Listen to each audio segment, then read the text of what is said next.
Hey family, what's good? This is your girl, I am the Bronze Goddess, and before we let's go get them, let me tell you this letter is one of the most difficult ones I had to read. Not because of the subject matter, but because of the style in which it was written. Very little periods, very little commas. The whole thing reads as if it is an extremely long run-on sentence.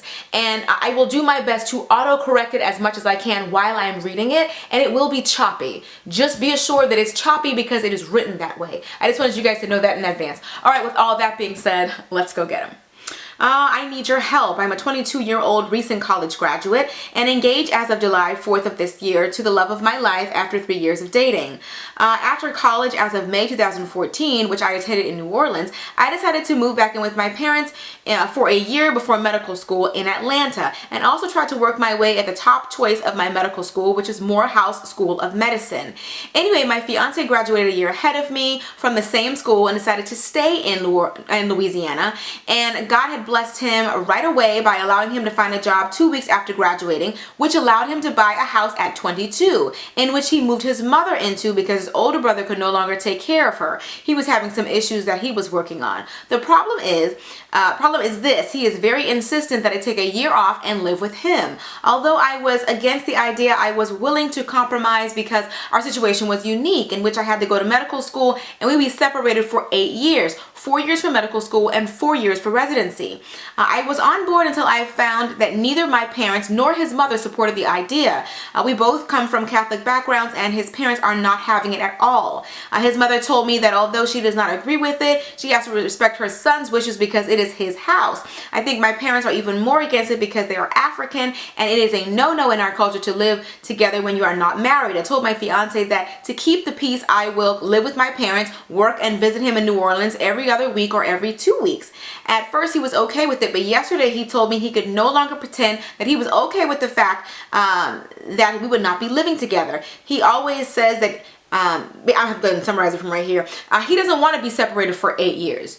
And he's saying that, you know, I'm asking you for 1 year and you can't even give me that. If you can't even give me that, how is this relationship going to last when you can't even compromise on that? And so the writer of the letter doesn't know what to do because she's saying she's an only child. She doesn't want to disappoint her parents, but she also doesn't want to pass up on this good guy because he is, you know, her fiance. Right into this particular letter. Now there are 3 different types of men.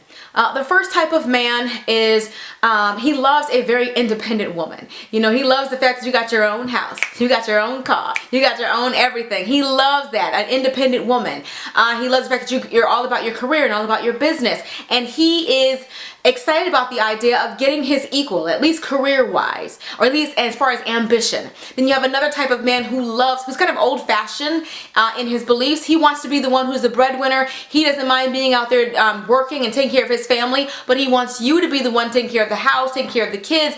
Anything that has to do with that kind of thing, he wants you to do, to do those things. He doesn't want you to find a job. He doesn't want you to have a career. He wants you to be wife and mother. That's all he sees you as. And then you have the final one, which is the third type of man, who is a combination of the first and the second. He loves the fact that you are all about your business, but he also wants you to balance that with motherhood. He's okay with you fulfilling your dream, but ultimately he wants you to take care of your family. But he's still okay with you having a career and having all of that and needing the help, and he respects you as a woman, respects you as a businesswoman and your career goals and all of that. What you need to do here is to determine what kind of man that you have and determine if that's something that you could deal with. I talk about it a little bit more in my book, shameless plug, The Dating Game, How to Find Yourself While Looking for Mr. Right, available on Amazon, link below. But you have to have a set of negotiables and non-negotiables. Non-negotiables are the set of must-haves that you must have before you get into a relationship. When you begin to negotiate on your non-negotiables, you sacrifice a piece of your dream. You know that your dream is to be a doctor. What's more important to you? To be a doctor and to have the career that you always wanted, or to be his wife? Because once you determine what kind of man this is, then you kind of see where you fit in, if you even fit in at all. Because I think that what will happen if you do decide to move in with him for a year can turn into 2 years, and then you guys are gonna be like, let's go ahead and get married. You've already been living together for 2 years, and then you're gonna want to have kids and all of that. I feel like what he's doing, honestly, is a little bit selfish. He bought the house in Louisiana knowing that you already made a commitment for 8 years in another state. Like, that's not all your fault. Why would he buy a home here knowing that you were going to be elsewhere? I think he did that because he knew that he could talk you into coming back. And the fact that he is kind of like, just come on, let's come live with me for a year, knowing that you've already committed 8 years, it seems to me like he's not taking your career as seriously as he should, or your dreams as seriously as he should. Now, of course, I don't know that. All I know is the information that you put in this letter, and all I'm trying to do is properly deduce how I feel. But what I'm telling you is the fact that he put roots down, buying a home, moving his mother in, he's setting up a life here in Louisiana, knowing the woman that he loves is elsewhere, knowing that you have, an educational commitment that's 8 years long. I think he did all that knowing that he could talk you into coming back. What you said, you guys are engaged. When is the wedding?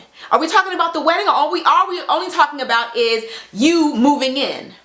I think that you will begin to resent him if you sacrifice this important part of your dream for him. Because see, you said 2 weeks after getting out of school, he found himself a job. So everything is working out for him. Career-wise, he's got his mom living with him. He's got everything that he needs. Only the last piece of the puzzle is you. And then everything he wants will be complete. But you won't be. Because I think that he wants a lot from you. I just feel like you're sacrificing quite a bit, in my opinion. You're going to be the one who is, you said that your parents are African, and in your culture, you don't want to disappoint your family because you're an only child. In your culture, they don't like you guys living together before you get married. So you're going to disappoint your parents by moving in. You're going to put your career goals on hold. And who knows when will he be in charge of when you go ahead and go back to school? Like, I feel like you're giving all of your power away.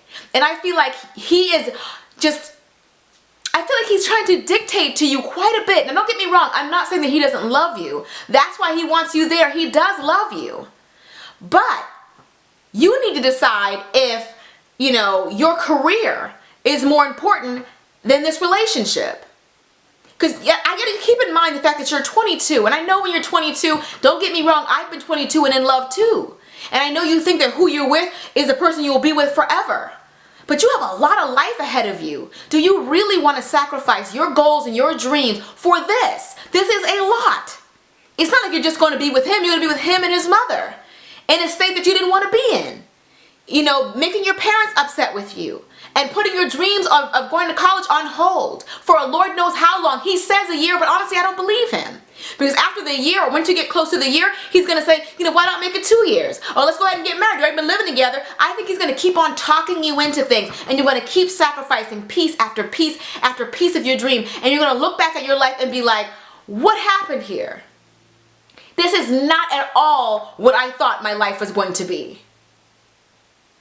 I feel like when you're in a marriage or in a relationship, there has to be a certain level of compromise.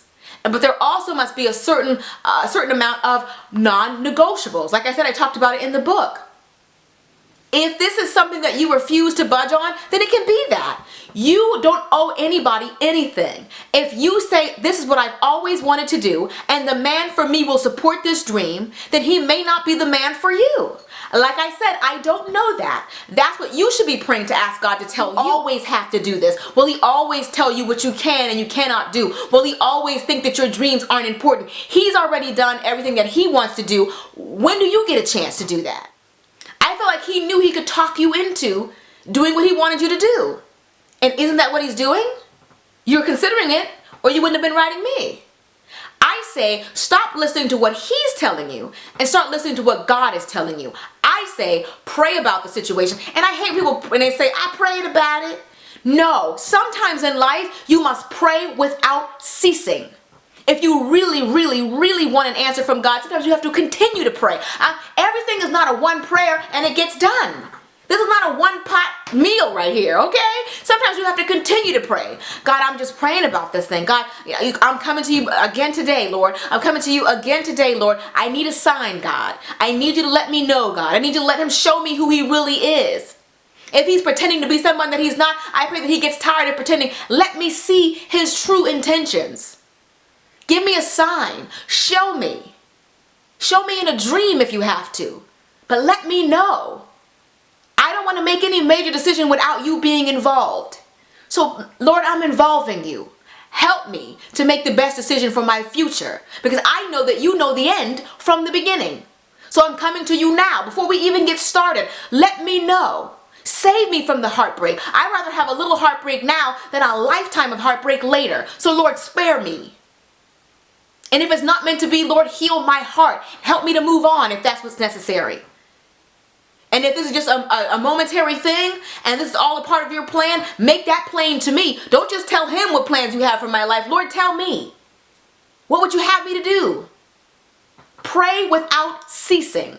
That is for you and anybody else who is watching this video and you've been praying about something to God and you haven't gotten your answer. Everything is not one prayer going to get it done. If it's really important to you, stay on it. Don't give up. I think it's amazing that you can't spend 30, oh, I'm about to, am I going to say it? Yep.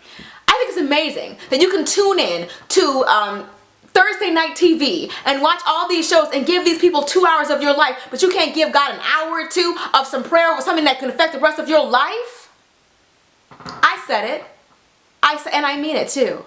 You can, anything that you want. I feel like you always want God to be like this microwave thing. Like, just give it to me, God. Like, no. Sometimes you have to be diligent. If you can spend an hour a day doing whatever else that you want to do, watching this show or watching that show, can you spend an hour to find out what's going on with your life? Come on now. What's more important to you? Finding out if Olivia and Fitz will get back together? Or getting your own life together? Okay? I love you guys. Somebody gonna be mad at me. I can already see the thumbs down button right now. Well, I don't care. I don't even care. Anyway, that has been it for this particular video, but be sure to thumbs up. And if you want more of my love and relationship advice, be sure to pick up my new book, which is called The Dating Game, How to Find Yourself While Looking for Mr. Right. Look at the back. Hey! Ow! Okay. I am available on CreateSpace and also on Amazon. I will be sure to link the book below. Be sure to check me out. I'll see you guys in the next video. Till next time. Later, divas and dudes. Deuces, honey.